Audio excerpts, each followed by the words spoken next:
Good morning, students. How are you, everyone? I hope you all are fine and stay at home. Now, students, I welcome you again in the grade 9. I hope you all enjoy your holidays well. Now, it's again time that you can concentrate on your studies. Now, here I can start our new session. Students, before starting a new chapter, first of all, I am revising the old chapters that was already covered before the holidays. Students, this is your economics book of a class 9th. Now here our first chapter is the Palampur, which includes the history and the story of a village Palampur.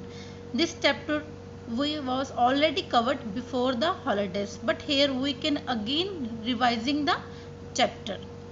So this is the basic history or a basic part which includes in the story of a Palampur. Our Palampur includes the non-farming activities like shop, transport, etc. And our land is distributed between the small farmers, medium farmers and the large farmers. The story of village Palampur includes the various types of factors which include land, labor, capital, human activities, etc. And it also includes the farming activities where we can divide it into the two types of cropping. First one is the multiple cropping and second one is the modern cropping. So the basic activity of a village Palampur is the farming activity. Mostly 90% of people are engaged in the farming activities and they can fulfill their needs with the help of a farming activities. So this is the introduction part about the chapter. Here farming is the main activity in a Palampur, where several other activities such as our dairy, transport, etc. So this picture shows the activities that was happened in the village Palampur. Our next slide also focuses on the introduction part of a Palampur. Our city Palampur is a well developed city and it is connected with the neighboring villages like Raiganj, Shapur, etc.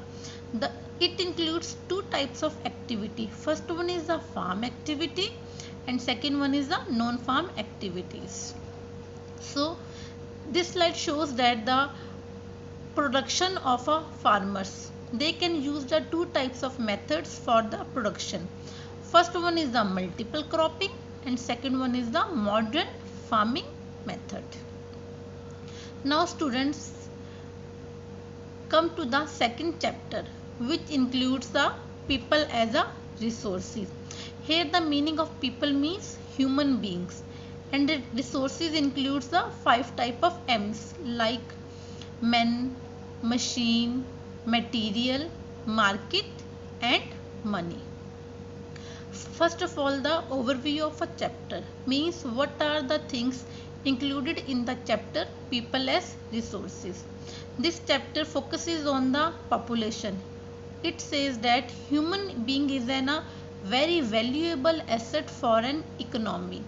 People as resources is a way which shows that a working people which can help in producing a skills and an abilities.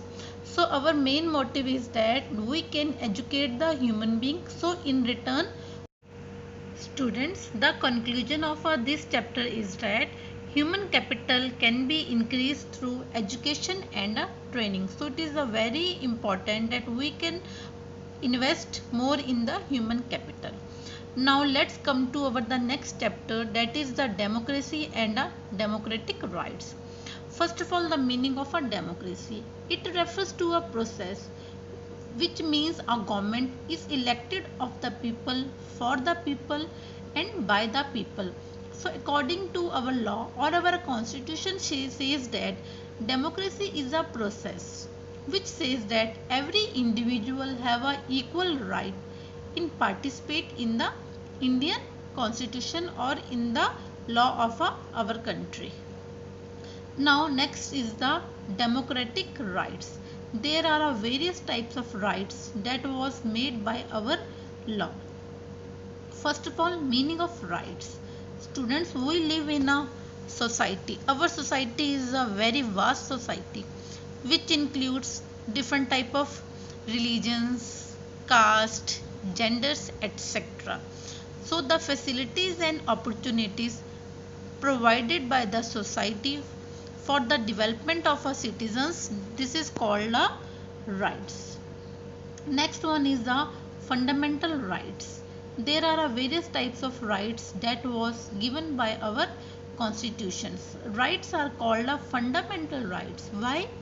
Because they are the basic human rights which are very necessary for the development of a human being. So everybody should follow these rights that was made by our constitution. Now next is the characteristics of a right. Our right says that a right is the claim of the society, or rights are not unlimited. Basically rights focuses on our duty, and rights must be keep changing with the time. Next one is the what we can expect from the government. Students, we can expect lot from the government. Why? Because government to be attentive to fulfill the needs of the people and their demand. So our conclusion of this chapter is that true democracy will come to this country when there were no goes hungry to the bed. Second one, every individual should have an equal right to vote.